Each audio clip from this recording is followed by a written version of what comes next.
আসসালামু আলাইকুম। আমি জেসমিন নেওয়াজ আমার কুকিং চ্যানেল থেকে আপনাদেরকে জানাই স্বাগতম।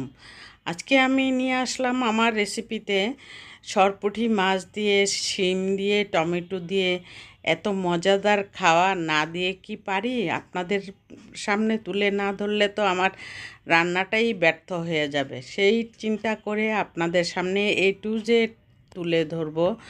আর আমি মাছ কোটা থেকে আরম্ভ করে সব কিছু তুলে ধরার চিন্তা করতে পারি না, কারণ অনেক সময় লাগে মাছ ধুতে, কাটতে এবং শিম কাটতে, ধুইতে, এগুলি তো অনেক সময়ের ব্যাপার। সেই জন্য চিন্তা করে আপনাদের সামনে কেটে ধুয়ে পরিষ্কার করে সব তারপরে এসেছি।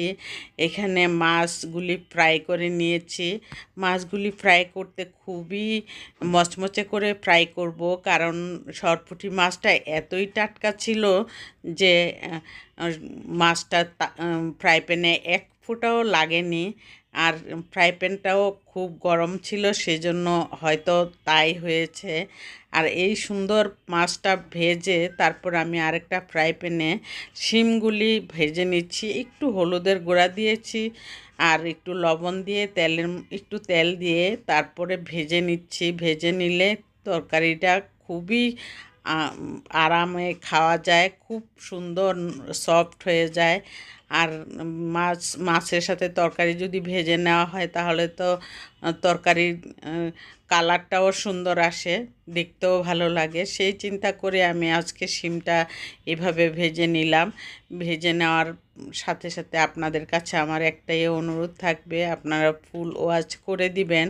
আমার ভিডিওটা একদমই ছোট হয়, আর একটি লাইক দিয়ে কন্টিনিউ করবেন। আর কোনো অংশে যদি ভালো ভালো লেগে থাকে তাহলে সাবস্ক্রাইব করে অল বাটনে প্রেস করে রাখবেন। আমার ভিডিও ছাড়ার সাথে সাথে আপনারা যাতে নোটিফিকেশান পেয়ে যান, সেই চিন্তা করে আমি আমার অনুরোধটা আপনাদের কাছে চাইলাম। আর আপনারা সেই অনুরোধটা আমার রক্ষা করার চেষ্টা করবেন। রিকোয়েস্ট করার তো আর কোনো পথ নাই, আর কোনো ওয়ে নাই। আর এক ভিডিওতেই আপনাদের কাছে এইটুকু চাওয়া আমি চাইতেই পারি। আর আপনারা রক্ষা করার দায়িত্ব আপনাদের উপর ছেড়ে দিলাম। আর সেই চিন্তা করে এখানে